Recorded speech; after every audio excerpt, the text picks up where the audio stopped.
Welcome to TruthStream. We are once again back with Nick Sylvester and Michelle Schiau. Welcome to the show. We love having these two on. We never know exactly where the conversation is going to go. So with that, hey, ladies first, as usual. Go ahead, Michelle. Joe, Scott, it's always a pleasure being with you. And Nick, my dear brother, it's been a while, but I love seeing you. And I just love our conversations because we do. We just sit back, we chat, and we bring truth. And this is what we're all about. We don't need all the superfluous crap that's out there. We just need to get down to the nitty gritty, give the truth out, let people start questioning because that's what they have to do. They've got to do the critical thinking. And they need to begin questioning everything because nothing is what it appears to be. Right. And to that, I will turn it over to Nick. Well, I did want to ask where are you currently? Do you get a talk about that? I know you're doing some traveling. Sure. I don't know if you can speak any specifics. Oh, I would love to. I am right now. Well, you know me. I don't know how to not say anything. I'm privileged to be with Huna Mautataki, who is also known as Huna Flash. And he too has a show that he shows usually on Sundays. And Huna Flash has been very busy. I mean, he did some outstanding work today, performing ceremonies in a very deep and dark area. We were at St. Michael's Mount, which is a little island. It's actually quite pretty. We were able to walk over there in the causeway, and then we had to take the duck back, which is an amphibian boat, because the water filled up and we couldn't get back to the mainland. But it's also an area where there's like a summer castle for the British royalty. And there were a lot of dark energies there that we were there as Hunas, and Huna is one of the many, many of the one. And we're taking our energies and we are trying to clear up through our cracking to allow the distortion to be returned before confusion. So we're getting rid of the distorted dark evil of the cabal and restoring it to what the place was originally intended for, which was good. And St. Michael, as you know, is an archangel and he does perform good duties to us all. But like I said, the area had been infiltrated. What's her name? Camilla and Charles had visited the place. Camilla and Charles, Philip and Elizabeth had visited the place. Looked to me kind of like what you would do is have a vacation castle. It's smaller than the big castles, but it's very heavily guarded with cannons. And they had all of the regiments where you could see their barracks. And as we were walking through, you could definitely feel the dark energies. So hopefully, and I do believe because the sky is cleared, we've restored the good energies and removed some of the dark energies. The distortion is now gone. So that's what Huna does. And there were a number of us Hunas, there were 15 of us that were participating in the ceremony with him. We did the same thing in Vegas. And if you recall, 3 days after we left, it started flooding. We did the same thing in Dallas and Houston. And 3 days after we left Houston, the same thing. There was huge flooding. And that was when we were with the Truth Tour. So these cracking ceremonies do have an effect. And like I said, we are bringing the light and the positive energies where the distorted energies and the negative and nefarious group had tried to, what they did, they inverted everything and tried to control us through the cabal. So it's another one of the Kabbalistic demons that have been taken down.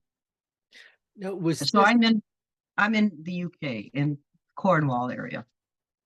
Yeah, was this where they have the well, there's the famous pictures of Ghislaine and Jeffrey sitting in the same spot that the Queen was sitting in front of a little cabin.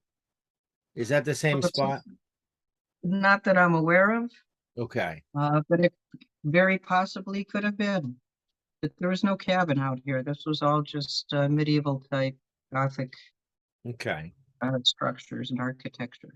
Like I said, it looks like a miniature castle. with the big walls all around it, the chapel had a lot of evil in it. There were actually pictures in the chapel showing pedophilia acts. So, and this, this is supposed to be, well, it is. It's a satanic religion, but it's supposed to be in the Catholic Church, which many people believe is good, but it's also been manipulated and distorted. Right. What a great opening. Now that we've kind of settled in and the audience knows a little bit about what you're up to, Mr. Nick, please tell us about what you've been up to and how have you been healing since, the incident a couple months ago? Yes. Hi, guys. Such a pleasure. You guys are like brothers. I mean, seriously, Michelle, obviously we talk all the time. Sisters. This is always just a great homecoming to me. I just like to talk to you guys. And it's proof because every time we get on, we talk for at least 30 minutes before we remember to hit the record button, So I mean it's awesome. But yeah, Michelle is and the Hunas are doing an amazing thing. I wanted to get over there this time. I couldn't. I was in Ireland a year ago, the same time with Mahoney, and we were doing very similar to things to they're doing there. And the stuff is real. The stuff works.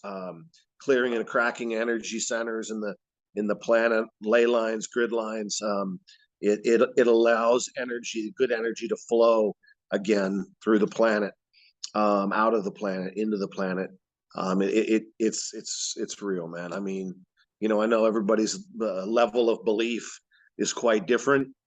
And, we may talk about that a little bit about belief, and what that is and how it's becoming irrelevant.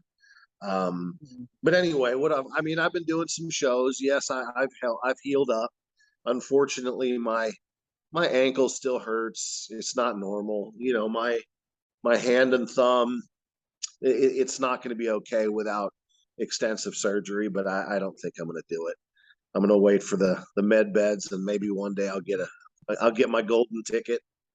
I'll get to go on. But I've been doing some stuff with Laura Eisenhower. We've done a couple of shows on a couple of different formats. Lewis Herm, with Turn the Page by Janine, and things like that, trying to sort of bridge the cosmic piece with the geopolitical, talking about what was going on before, during, and after World War II, and how that is very geopolitical, but it's also very cosmic, considering, the UFOs were flying and defeating our fleets back then. So yeah, both are quite relevant. And but that's kind of the basis. I haven't been doing as many videos lately, because the facts out there are sort of speaking for themselves. There's a lot of things coming out. I wanted to mention before I forgot, there's a couple of really solid videos that you guys should maybe watch if you haven't. Mike Jaco just put out something with Mike Gill.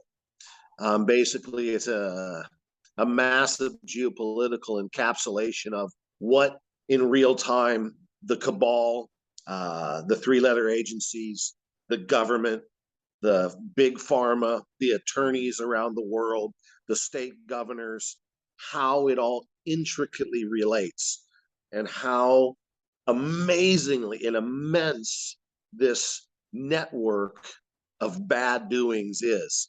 Also the cartels, how the drug cartels that we think of aren't the ones in charge. It's the American cartels, the ones that are run by politicians and whatnot. So check it out. Also, I saw a really good Insiders Club with Simon and Mahoney. Simon answers some really serious questions, puts a lot of things into perspective. So if you can, check it out. Is that David Mahoney? Is that who you're referring to? Yeah. I find him pretty fascinating guy. I don't think I've seen you and him chat before. What is it? How long have you known him? How long have you known him for? I was on Mahoney's show every Thursday for quite a while. But that since the accident, we sort of didn't do that. I'm going Okay. back on. I was on last week, or no, 3 days ago. And I'll be on every Thursday in the future. Okay. Yeah, but Mahoney does the Charlie Ward show. Oh, And he yeah. also does a crap load of other stuff. Right. I've known Mahoney for, God, I met him when I was on Charlie Ward a few different times, probably 2.5 years ago, maybe 2 years ago. And, you know, we talk on the phone, we text, we do shows every week. I went and visited him in Ireland. He invited me back out sometime around now, but I still can't get out there. We're gonna be doing a lot of shows from there. We're probably gonna get with Simon and Charlie and do some little I don't know how you call it, you know, on location things, some talks, some question and answer. So I'm looking forward to getting out there here in maybe a few weeks or a month. We'll have to see. But yeah, but they have their finger on the pulse. Simon, you know, I know a lot of people say a lot of things about him, but if there is one person that has his finger on the pulses of what is really going on in the planet, he is him. 107, but he won't tell you all the truth, you know? Some people like 107, he's meant to show you the movie. That's it.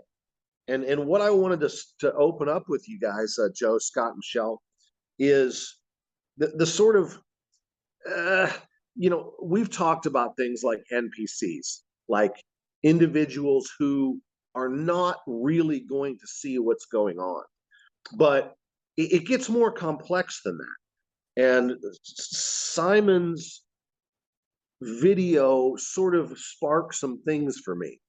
For instance, the white hats, they honestly don't really care who fully get it. They're looking for 80% of people who are sort of awake. That's all they need. These people, these 75% who are NPCs, who are not going to see what's behind the movie. They're not going to understand the truth of the beyond, right? They just need to kind of understand, you know what? We're being screwed. We're being lied to. The government wants to hurt us, and they're being run by bad guys. Okay. That is really all that some of these people are pushing to do. The 107s, people of that nature, the Ninos, they don't care about the depth that we go to. They don't really care if people are going to ascend or not. That's not really their bit. So that's kind of where we are here. You know, we're steps and steps ahead of the game. And it's difficult, you know, it's difficult because we want people to wake up where we are, but it ain't going to happen. We just need them to wake up a little bit. What do you guys think about that? Right. Well, the other thing that I want to just tag on to what Nick has said, number one, the movie, it's not for us. The movie's for the normies. It's to help them start questioning what's going on. Why is this happening? Okay, look at it from a different point of view. Unfortunately, we have too much apathy. The people are just sitting there, they're comfortable, they haven't been hurting enough. You know, you look in Europe and people are starting to rise up and say, hey, we're not going to put up with this. When they started promoting that 15-minute city where you're not allowed to leave your city, to drive more than 15 minutes away, they said, no, we're not going to do this. They rose up. In the US, even our poorest are comfortable. Those that were on welfare, they're comfortable. They have housing, they have food, they've got everything that they need. They're not hurting enough to start questioning. So they're just going along. Okay, it's going to get better. Yeah, I'm just going to remain as apathetic as I can to everything and not move forward. Again, the Wano Savings, like Nick was saying, they're not here for you, Scott, or you, Joe, or Nick, or I. They're here for the normies. They're here for the people that haven't got a clue as to what's going on, the 3D, the NPCs, the background people. Because not all of the NPCs are soulless. We have a lot of them that they're just at a different level. So that's what the movie is for. And let's face it, we're getting tired of watching the movie because we're already up here knowing this much information, and the movie's down here providing us with this much information, and it just we're not wanting to wait any longer. That we need to let it all play out and let them start questioning. They've got to start questioning. Critical thinking has got to come back into play instead of the indoctrinated rote mind that we've been seeing for the last 7 generations. It's we've What do got to you get guys people to think? start questioning everything. Well, I've been playing around with some really interesting thoughts lately. I mean, most of my life I've been preoccupied with the knowledge that a big component of our reality is illusory. However you want to define that. I mean, we're very limited in our senses, the number of colors we can see, the frequencies we can hear, so on and so forth. But time plays a real interesting part in this whole symphony. And I've always struggled with linear time, but as I examine it more and more, and as it seems to be breaking down little by little for everybody, and I'll ask people about the passage of time and how they're experiencing it differently, and they indeed are. But I got into the physics of it a little bit, and this concept of retrocausality.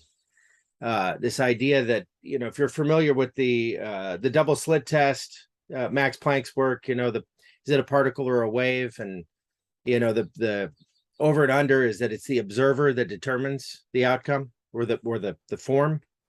But to take it a step further, those particles, when they change their form, according to the observer, they go back in time to do it.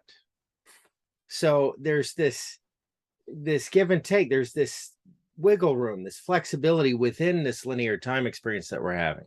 And the more I examine this, the more the illusory components just kind of become highlighted. And I think I think we're entering a space where we're going to have a lot more influence over the illusory components over our reality. I think you guys probably already feel like you're kind of on the outside looking in a lot of ways because you notice these anomalies, or what we would consider anomalies. But when we get into the NPC conversation, there's a lot of different versions of what that might mean to people. And for some, it's just people that are so attached to the illusion that they're 100% bought in. But for others, it's this whole soulless idea.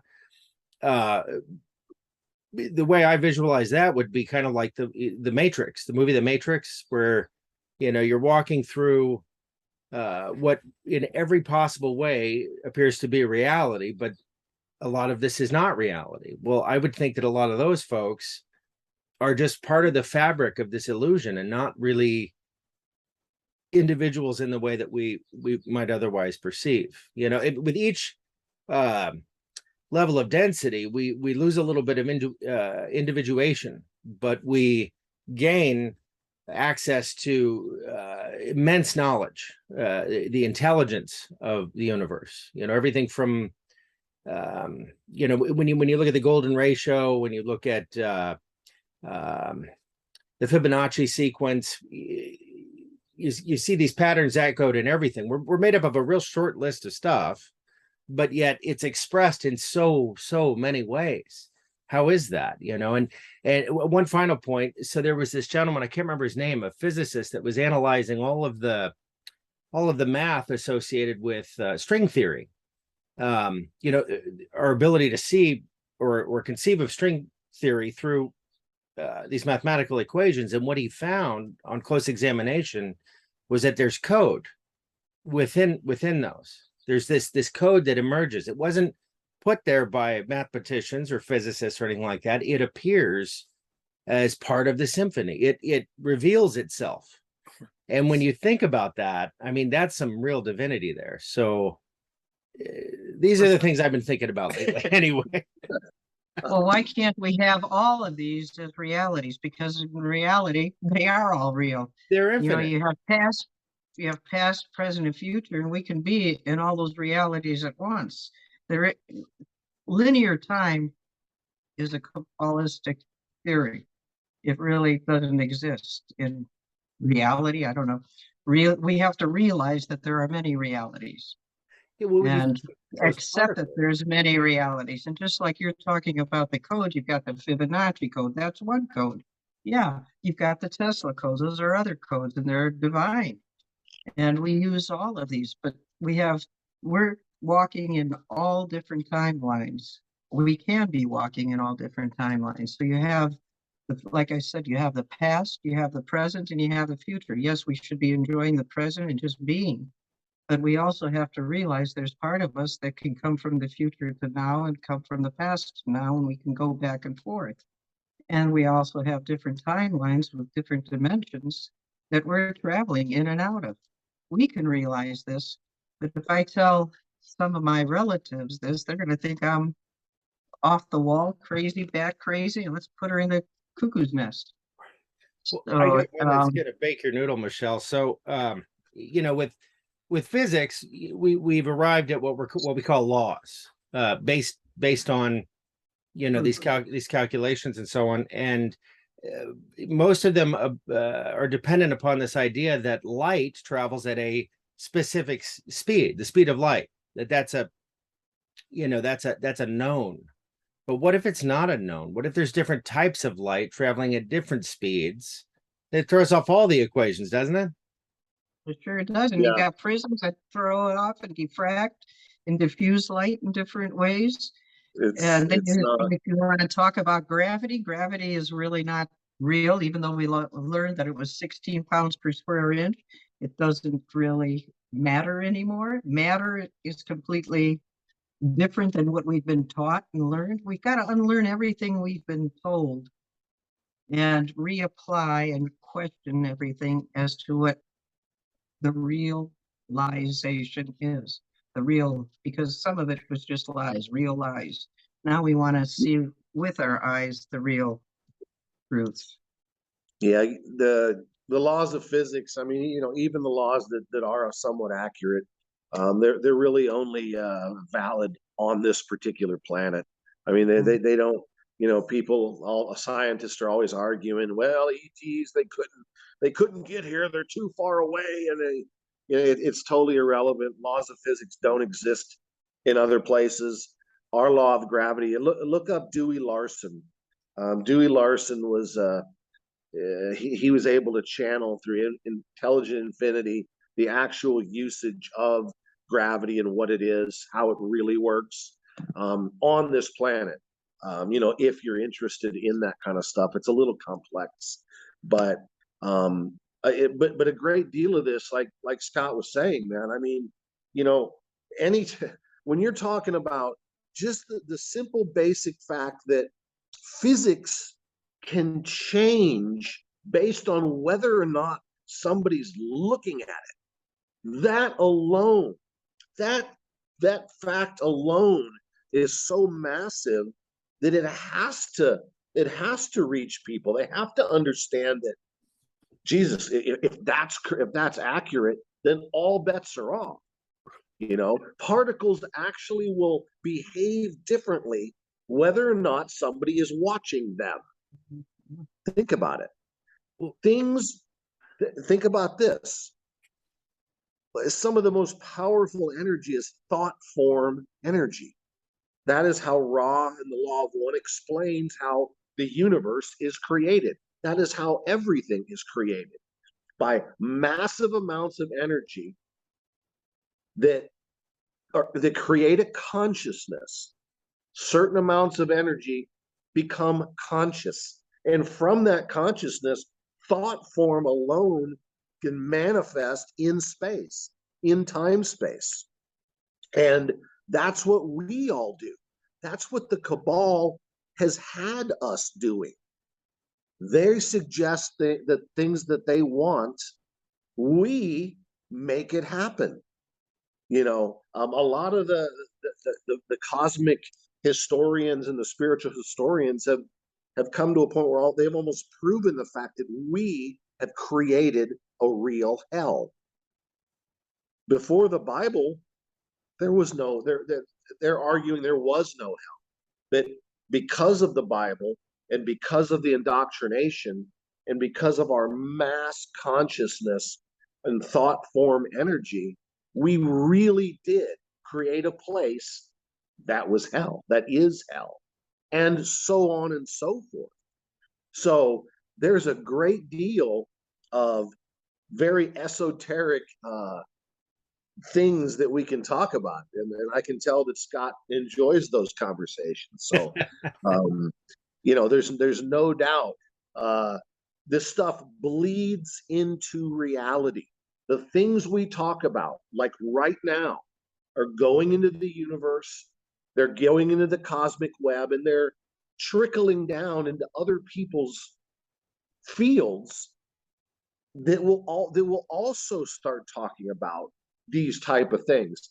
Collective consciousness, it bleeds into reality, and it bleeds into this stupid ass matrix, and that's what we got to keep doing. Keep pumping it full of the high energy and the information. Yeah, And that's what in Scott and Joe, we've been on your shows before, and there's a couple of times that Nick and I started talking about certain topics, and all of a sudden within a week we're seeing other people picking it up. Well, that's the collective consciousness. We put the thought out there, it's manifested, and everybody else ran with it, and they're putting it out and more people are running with it. But this is what Nick is saying. We've got to put the positive and high frequency energy out there because we want to manifest the good. We want to manifest the light. We want to bring this new reality that is coming to us. We don't want to go back to the matrix. We're leaving that. And we do not want to replace it with something that's similar to that. So yes, every thought that we put out there that we manifest, it's all energy, and energy transference goes out to everyone in the collected consciousness all around the world, the planet, are picking it up, as well as the cosmos. I mean, our cosmic brethren know what's going on as well as the elemental brethren. It's a full spectrum of all the dimensions and all through the airwaves. You want to say that? I mean, telepathically, but the collective consciousness does pick it up, and the infinite intelligence spreads it out. So we want good stuff out there. To Nick's point about thoughts being things, quarks, neutrinos, these subnuclear particles, those are often, it's debated whether their thoughts are those things. But when you look at this from through the lens of simulation theory, which you could make that argument. Defining what the simulation is a whole separate conversation. But the big argument that science has given us against simulation theory, the only real argument, because mathematically it's a whole other conversation. It's that it would take too much computational power to render such a reality. But what we know from video game development is that you're going to, and these worlds in video games are getting more and more real by the day. But as we go through them, you might see a building, but it's the exterior of the building that's rendered, or it's only what the observer sees is what's being rendered. That's the only thing that's taking up this computational resource. So when you think of it in that light, it changes things a bit. It gives you an idea of how the fabric of our reality is largely, happening somewhere other than just what we would call 3D reality. And with each dimension, we're adding another plane. So it gets really complicated once we step out of this density into a higher density. Well, just to that point, look at the CGIs. Look at Biden. Look at all the green screens. What's real? What isn't real? But it is real in that reality. Right. I mean, look at where we're at with AI. I mean, we're well past the Skynet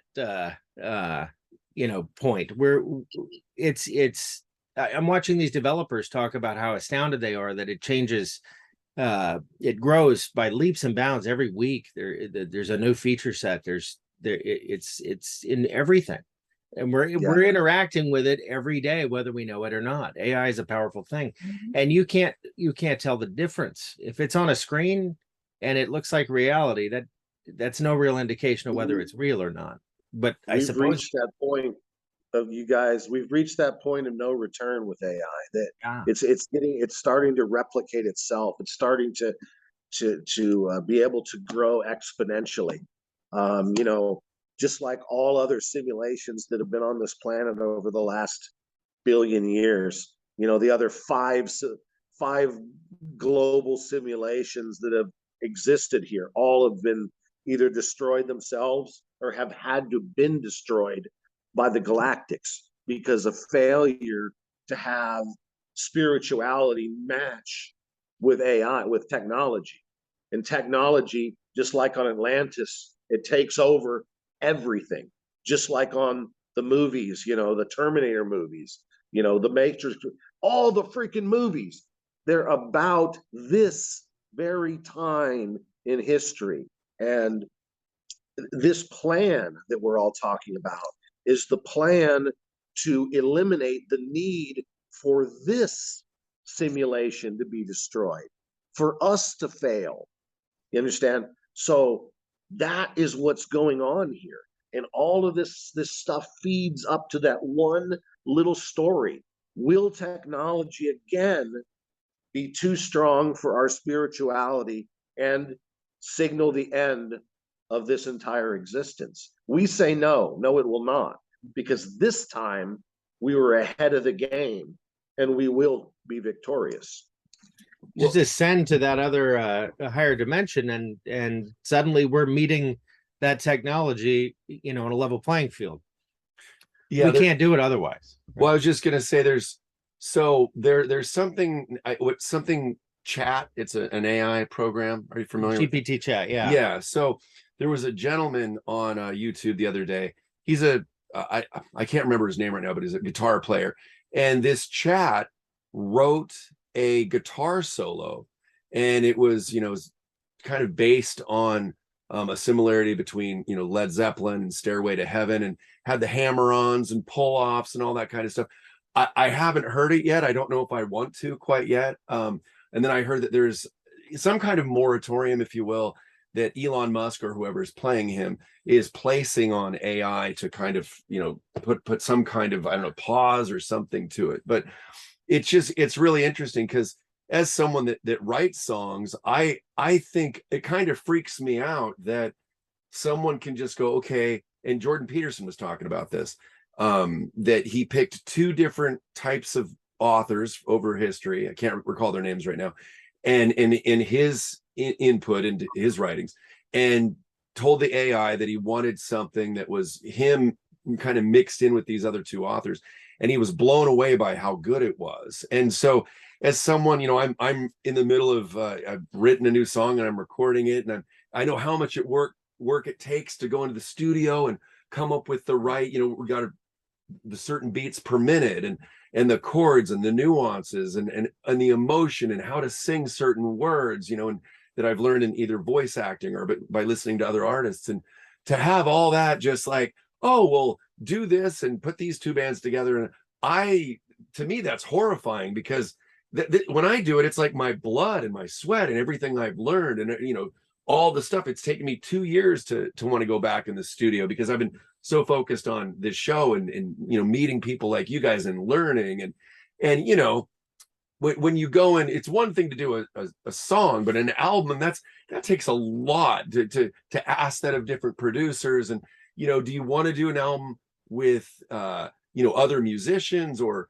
just drum machines or whatever? And, you know, these are the conversations I have with Steve, my producer. It's just so much, but it scares, I guess my point is, it scares the hell out of me to think, oh, I'm just going to speak this into this chat, and then there's going to be this thing that people, I mean, who knows with some of these artists right now and the new albums that are coming out, right?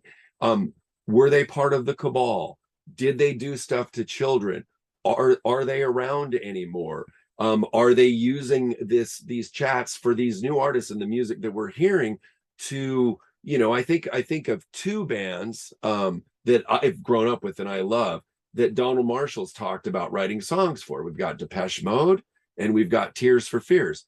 New albums just came out.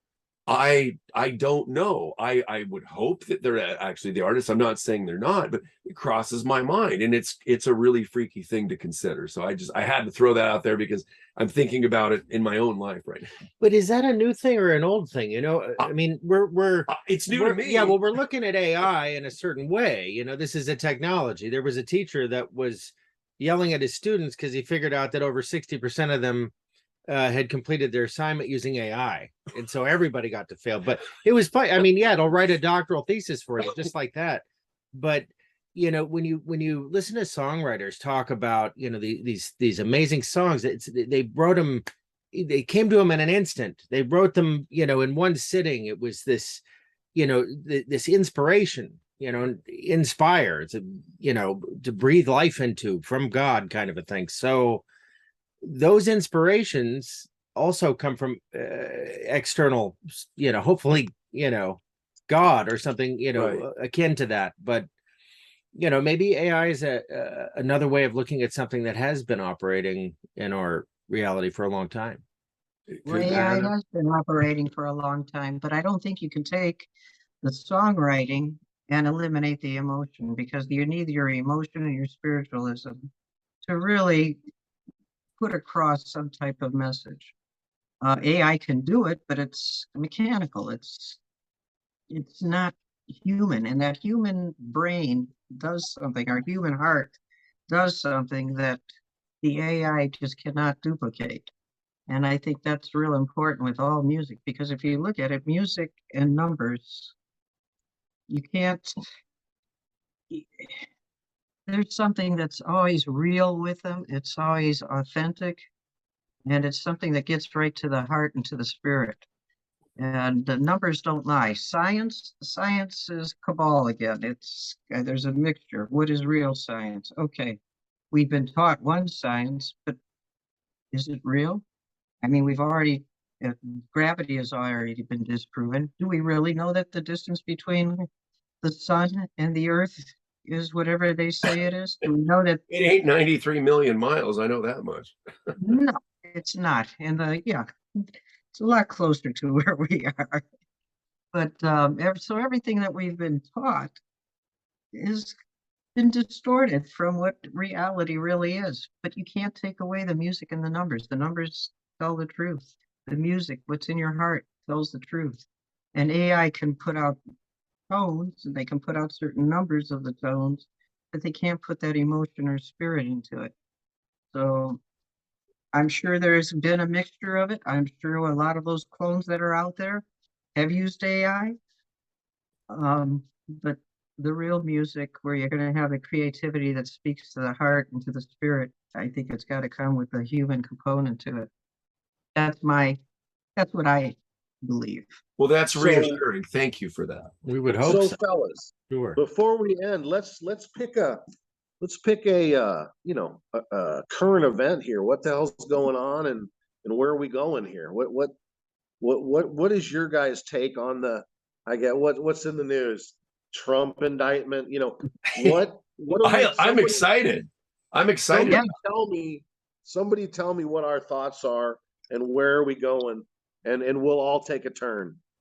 Global economic collapse, I think, is the biggest one. And we've known this was coming. I almost get encouraged when I see us getting closer to it. I know it's going to be painful, but it's also going to be a catalyst for the kind of change we've been patiently waiting for. So, but you know, you've got banks, well, primarily in the West, but they're failing over and over. And one thing that I noticed, the first one to really kick things off was Silicon Valley Bank. And my thoughts on that are there's been a tremendous amount of corruption in banking in general, but specifically with regard to Silicon Valley. You know, these valuations over the years, it's just insane. And so the first thing that happened was Biden stumbled out and said, we're going to bail this bank out. But he didn't even acknowledge that he had a congressional approval to do that. And then Elon Musk said, well, I'll buy it. And then the very next morning after Elon Musk said that, someone else snatched it up pretty quick, because it would have been the Twitter files all over again, but with banking in Silicon Valley. I think the exposure would have been immense, and we'll see it eventually, but it was funny to see how quickly they mobilized and bought that bank. Yeah. Yeah, it was interesting how Mike Gill was saying how Silicon Valley Bank houses all of those Israeli startups, like 500 Israeli startups worth billions and billions of dollars, not real dollars, but basically hypothecated dollars, as well as a lot of the cartel money. You know, all of our banking. But let me throw this at you guys, at you three. There's a school of thought that I'm sort of part of that says nothing is going to be allowed to crash. Nothing is going to be allowed to get out of hand. The banking industry, the stock market, nothing. Everything will, because the white hats feel it's way too risky in regards to chaos, suicide, and collateral damage. Simon is a huge proponent of it, and I've always been. I've never, ever seen an EBS happening other than, you know, maybe something really local or maybe here, maybe there. Tell me your thoughts, because I don't like that. I don't like the way I see it. I want to see some cool stuff coming down, but I don't think it will. Nick, I have to agree with you. I don't think that it's going to be a total collapse. Number one, people could not handle it. And I don't believe that the White Hats and Alliance want people to suffer. They've already done enough suffering. We've been in hell. Now it's time to come out, leave that matrix behind. One thing that I was reading this morning is the fact that many banks, and mostly in the UK and in the US, are closed this weekend from Friday through the 3rd to allow for transitional upgrades within the banking system. So I think that what they're doing at this point is getting to ready to make a transition. But I don't see that it's going to just collapse everything. Yes, I think the stock market is going to be collapsed, but they've already mirrored everybody's funds. They did that back in 2017, supposedly. So people will be provided with the funding that they're losing at this point. And yeah, there may be a slow transition period of 2 weeks to 3 weeks. I don't see that going much further than that. Where So, Michelle, let me interject, because and I want the three of you guys to. Okay, we just got done talking about let's just say the normies. They're not experiencing any pain. Their lives are great. They don't know anything different. So how is this strategy with the white hats and not really letting anybody really fall? There's a net. You know, we don't want to cause any chaos, civil war, suicides, panic. You know, we don't want to. How are we going to show them without breaking a few eggs to make an omelet? That's How do a we do great that? They are going to break answer a that few one. eggs. They are going to break a few eggs, but it's not going to be as devastating as we anticipated in the beginning. And that EBS, I don't see it coming out, but it would be great. I'd love to see it. I do Let me see hear that you, there is boys. going to be Talk to more. me. Pardon? The QFS we know has been up and running parallel to this system for some time now, in kind of a beta testing mode or whatnot. Well, from what I understand, and we can't really verify these things, but it's functional and ready to go. So the collapse is merely a predicate for the necessity of this new financial system. Now, the degree to which we accept this new financial system, I think, or there are our readiness to do so, has everything to do with how unpleasant this crash is. Now, it can't be so unpleasant. You know, I mean, when people get hungry, they resort to either the skills that they have, which few people have anymore, or taking from those that have. So, you know, it would get violent, it would get disruptive, it would be horrible. So you can't go too far in either direction. But I think ultimately we're going to see a nice warm welcome to a new financial system. And I think we're already seeing that in what's called BRICS, because who doesn't want sound money? And you've got all of these countries, you know, started with Turkey and well, I didn't start with Turkey, but Turkey was quick to signal their intention to join BRICS. Now we have Mexico announcing, our neighbor to the south, that they're going to join BRICS. What does that tell you? That BRICS to me sounds, like our new financial system. Yeah, and Like you said, the QFS is already in play. It's been running, and they're just ready to pull the trigger when they think it's right. But I like you, Scott. I agree. They're not gonna make people get to the point where they're committing suicide. That's one thing they don't want to see.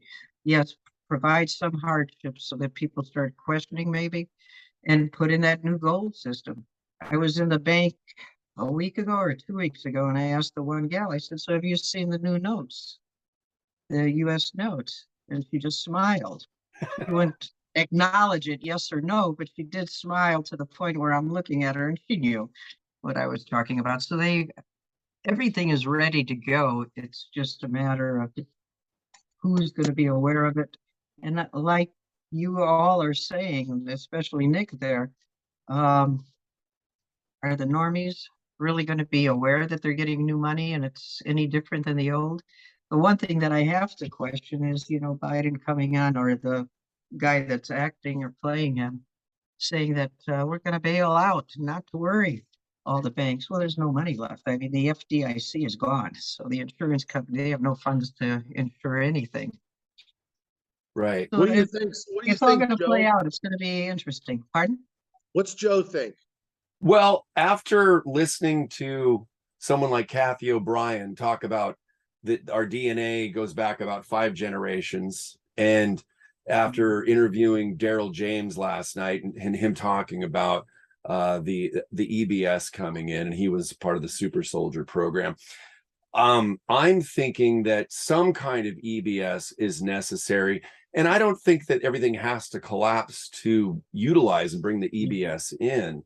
But I do think that there are things that are going to need to be seen and experienced as a whole for humanity to grasp the severity of what we've been through, to have it imprint, if that's the proper word, into our DNA for future generations to never forget this. And he did talk about how Frazzle Drip, I don't know how this is going to play out in the public, would be part of that, so that when they see what Miss Clinton, the psycho, did to the child, and people can look up Frazzle Drip for more details, they're going to think of their own daughter, their own granddaughter, and that's when they're going to really realize, oh my God, what has humanity been put through? So in weighing everything, I don't know the exact collapse of the financial system, because of course I think about, my mom and family members and people, especially people in their 70s or 80s, that,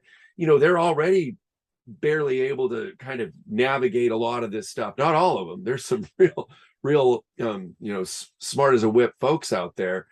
But I'm just seeing that, I'm trying to tell my mom certain things, and it's not hard for her to hear about like the Vatican and the Pope and certain things like that.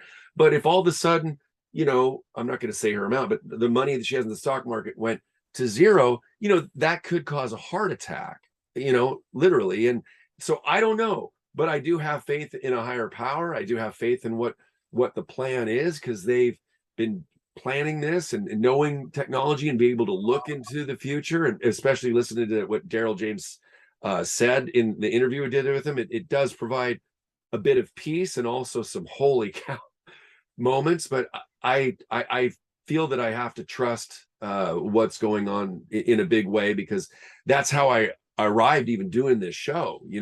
Scott and I, to do this show, it took a couple of years of looking at things and going, okay, you know what, we want to provide a platform that's unifying and looks at everything and brings in people with beautiful minds. And so I have nothing but optimism, but knowing that there's some heavy shit coming, if that makes sense.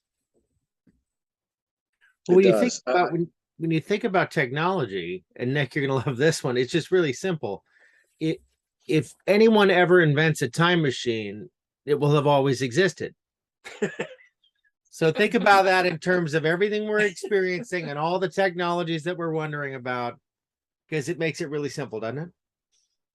It does. Well, you know, the galactics, they just use the wormholes and the stargates and the little shortcuts in the system. You know, the machine. Yeah, and I suppose you could reproduce it. That's sort of what CERN was all about. CERN was trying to reproduce the wormholes and stargates that would actively appear or exist in nature. You know, they were trying to manipulate black holes to create these usable wormholes and whatnot. You know, that was most of their research. But back to the geopolitical stuff, you know, like for instance, there's been Simon and Charlie say, under no circumstance the RV happens before Biden goes. And they're holding to that very, very strongly. They say, you know, look, you can believe all the gurus you want to believe. I can assure you, from the Pentagon, from the DOD, from from the leader of this movie, it won't be done until he goes. I will tell you that he's on a 15-minute window. We make a phone call, he's gone in 15 minutes. Biden. They also said it will probably not happen the way you would like. He will probably just get sick, or he'll probably step down, or something benign. It's not going to be, you know, Guns N' Roses, man. It's not going to be exciting. You know, they're not going to walk him off and hit.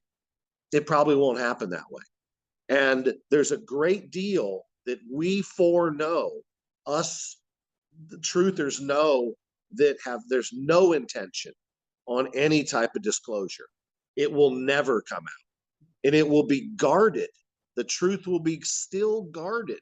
For instance, Biden's fake.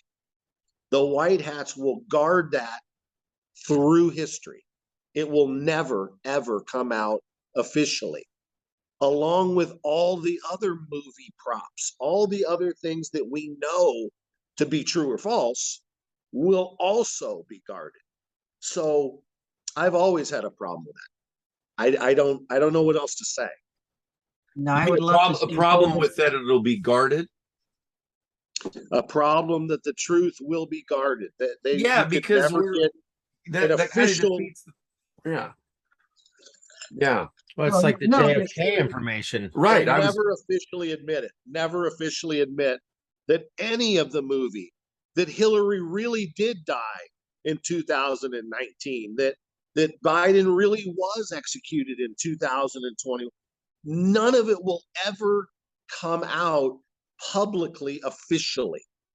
So when they've got to keep the movie going, right? And in order to do that, the actors have to be in play forever. But Biden, Nick, what you are saying is, I agree 100% with, is that nothing is going to happen until Biden, or the actor Biden, is taken out.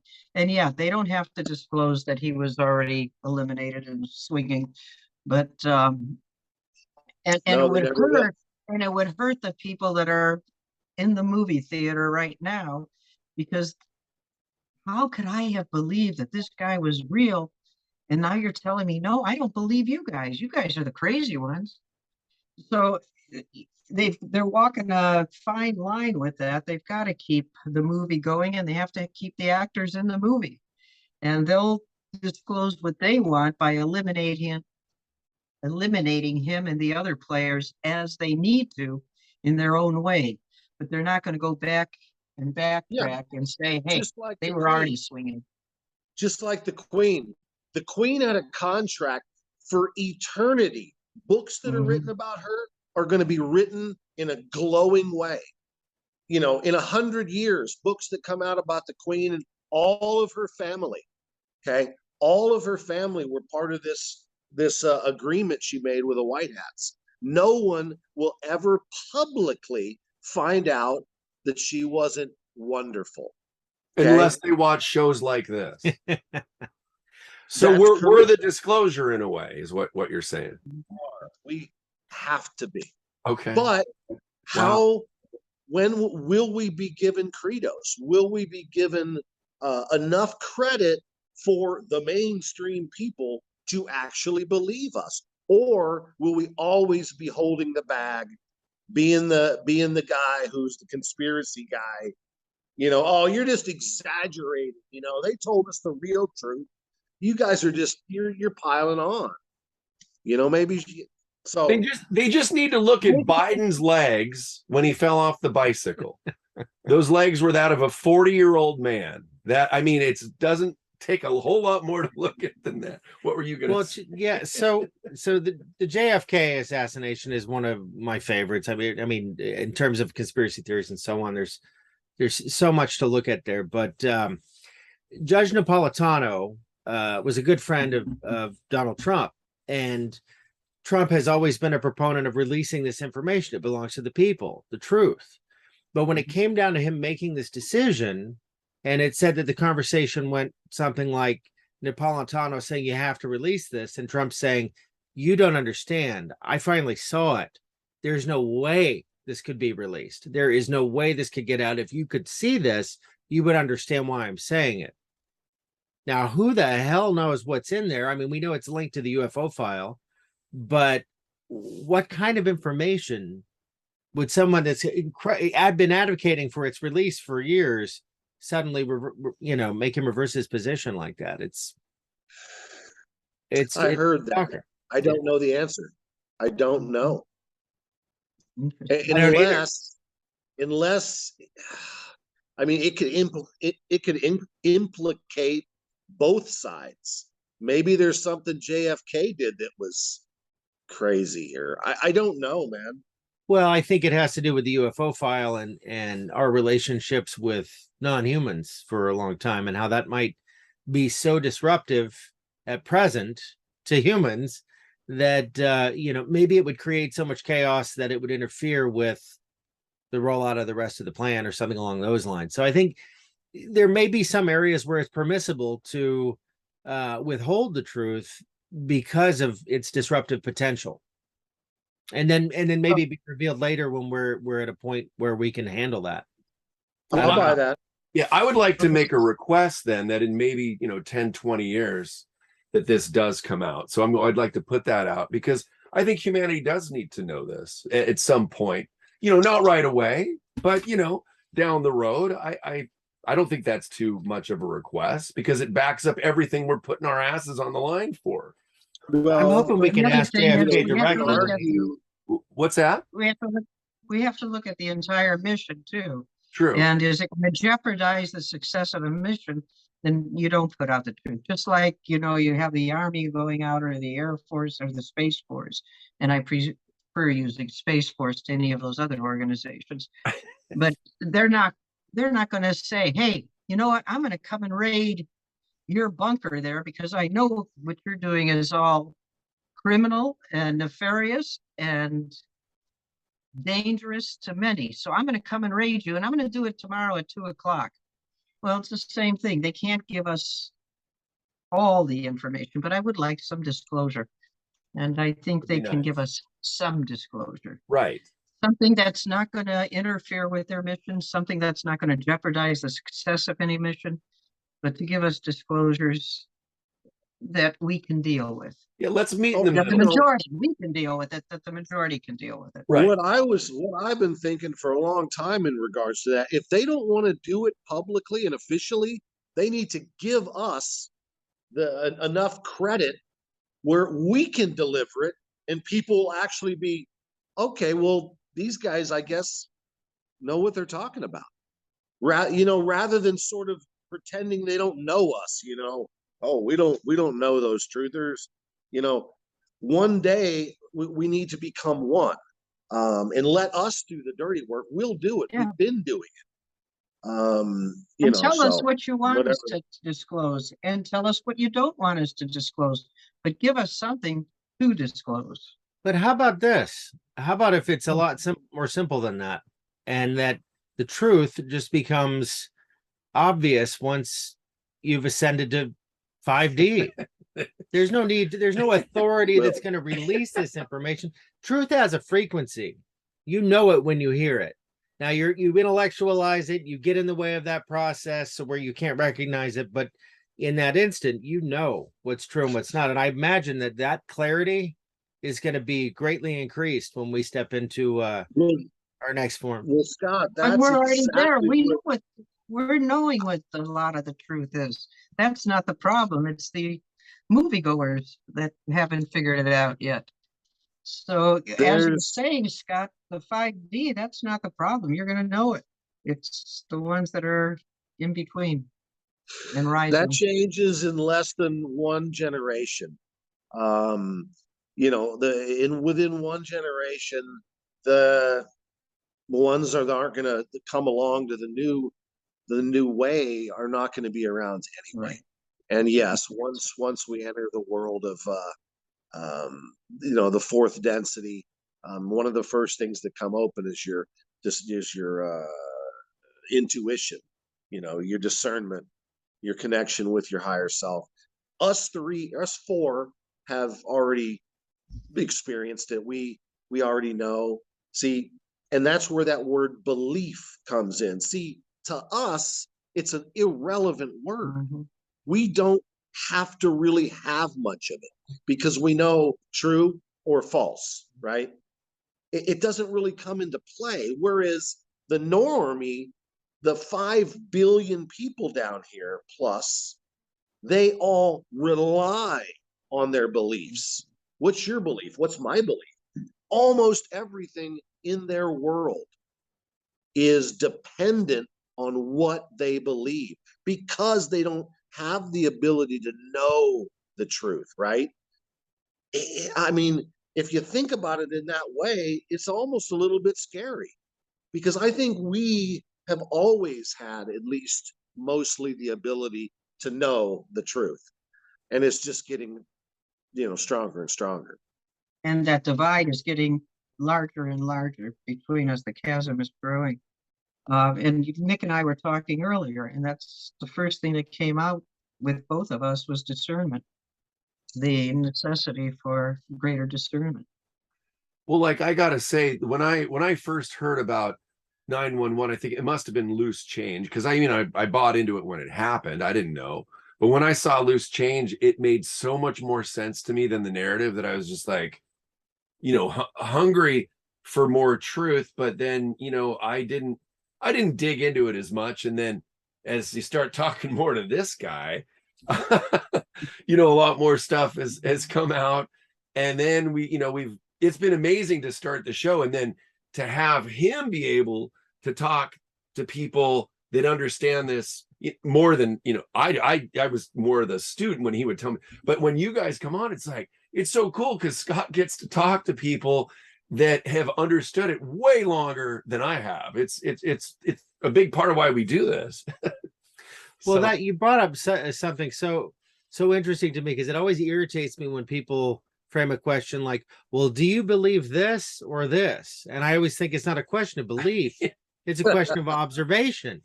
And I'm not so rigid that I would take that observation and make it like a core part of my understanding. That shit's changing all the time.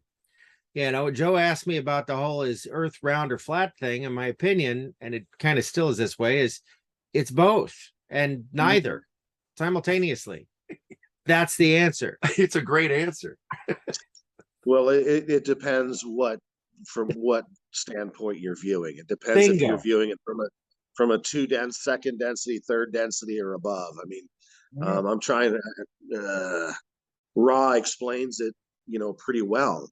If you're a second density creature like an ant, it's flat, right? If you're a human who has airplanes and spaceships and scientists and telescopes, it's round.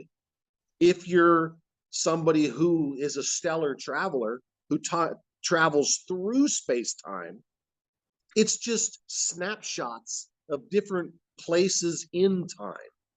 It doesn't really, but in our world, it is a sphere. In the world we are currently occupying, it is a sphere. When we advance in 1,000,000 years, it's totally irrelevant because we will travel through time, not so much through space, if that kind of makes sense. The irrelevance, I think, is where the wisdom is. who gives a shit if it's round or if it's flat? I mean, I don't know. I agree with you. We're talking about, simulation theory, things that the whole thing may differ wildly because we perceive so little. I mean, we perceive a lot. I'm not taking that for granted, but so little compared to what we could and what we will. Right. And so I think getting hung up on questions like that is not doing us any service. You're right. Yeah, I mean, Unless it's the entertaining. fact is about that. The fact is that it is a DARPA psyop. DARPA was involved with the CIA back in the late 60s, early 70s. I can't remember. They created from the blue a theory, and they spent a lot of money on it to see how far they can push people. How much would they believe? Let's make Earth flat. That is a fact. Okay. The rest of it, I don't care, but we know that for a fact. Talk to Gene Decode, talk to a lot of people, talk to Jaco. A lot of people know that is actual factual. DARPA spent a great deal of money and created some very creative documents that look very real, that looked like they were hiding that it really was flat, and it made it look like somebody found these documents. Oh my God, the Holy Grail, it's really flat. But they planted them, they created them. So Is that sort of why how the that UN to add one more part to this puzzle, I guess, is that why the UN's, what the map or that circle looks that way? That maybe they're trying to, is that a psyop? I mean, I wouldn't be surprised if it was. Who knows? I don't The know. marble? The marble? What's that? I said you're referring to the marble? No, it looks like a flat, it's the UN symbol, and it does look like, Oh, Antarctica surrounding the. Well, you gotta, when you put a sphere on a piece of paper, it's gotta become flat. So, it's the tetrahedron. 2D, 3D, right? Just like what can I tell you?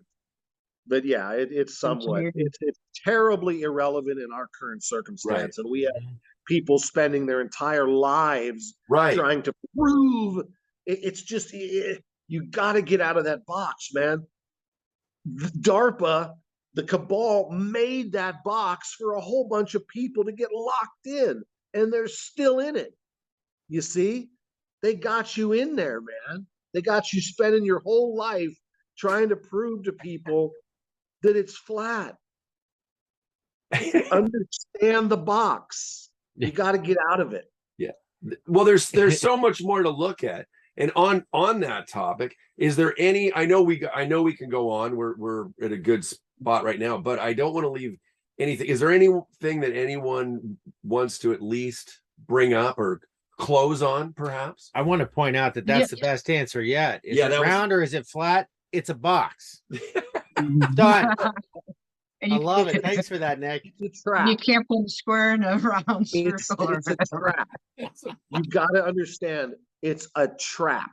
That's all. There is no more. It's a mouse trap that people get caught in. Forget about it. Forget about It really doesn't matter. Right. Yeah. I mean, when you look at Right. everything, it really doesn't matter. Is it round or is it flat? Well, I The don't only thing know. that What's going to happen in April, guys? I mean, what's happening? Is Biden going? Are we having the RV finally? What the hell is going on? I think there's going to be some great disclosures, but I don't even know exactly what they're going to be. I'm excited to find out and see where it goes from there. So I'm just kind of going with that, Scott. Yeah, it's a season of death and resurrection. I got bunnies hopping around and flowers blooming and beautiful new things happening. I think it's got all the potential in the world to happen in April. Again, dates are kind of a silly conversation to have. We've learned that over and over, but something feels like maybe mid-May we'll start to see some resolution to this stuff. But again, it's dates. Spring has sprung. The banks are already making transition. I think we've got between now and June for a lot of disclosure to present itself. And I don't know, the energies that I'm feeling personally, there's a heck of a lot going on and it's getting lighter.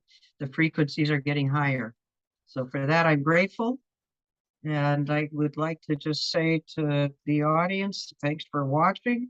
And if you can do anything, start questioning everything that is presented to you and use discernment. Don't say hi. Thank you, Michelle. And to you, Nick. Well, you know what?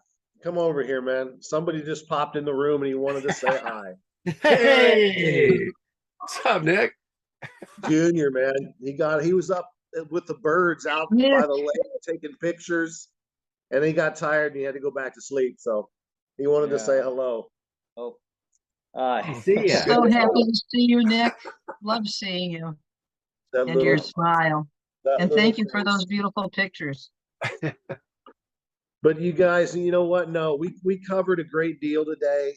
I mean, like I said, we could always talk for hours and hours and hours on any given topic. You know, there's so much going on and there's so much yet to go on. But you know, if we can suggest one thing is to really try to work to get out of those boxes. People listening, they put them all out there. They're traps. Just, you know, the religious box, you know, the geopolitical box, like, you know, and how the boxes work real quick is people are forced to believe that everything in the box is true and everything out of the box is false, but it's almost always the opposite. Okay. And how you start believing, thinking, you know, a few of these things may not be true in this box I'm stuck in, and vice versa.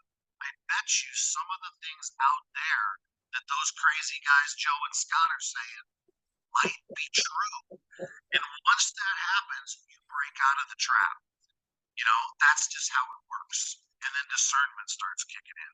So challenge yourself, stretch yourself, and understand that this is a combination of all things, all that's geopolitical, all that's spiritual, all that's cosmic.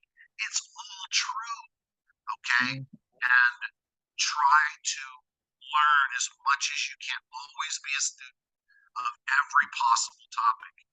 Learn all you can. Don't close your eyes to something because, you know, listen. I love all you guys. Beautiful. Thank you so much. It's always wonderful having you guys on the show, and our viewers ask, you know, to have you back, and for them, where can they find you? I know Michelle has a Facebook page. Nick, is yours still not running, or so? I'm not findable. You guys can, if you want to reach me, send me an email, the Broker TV series @gmail. Send me a question, I'll send you an answer, or we can just chat. I deliberately stay relatively hidden because it's not about me. You guys don't need me for your answers, but I'd be happy to chat with you if you want. Develop your own ability to get your answers.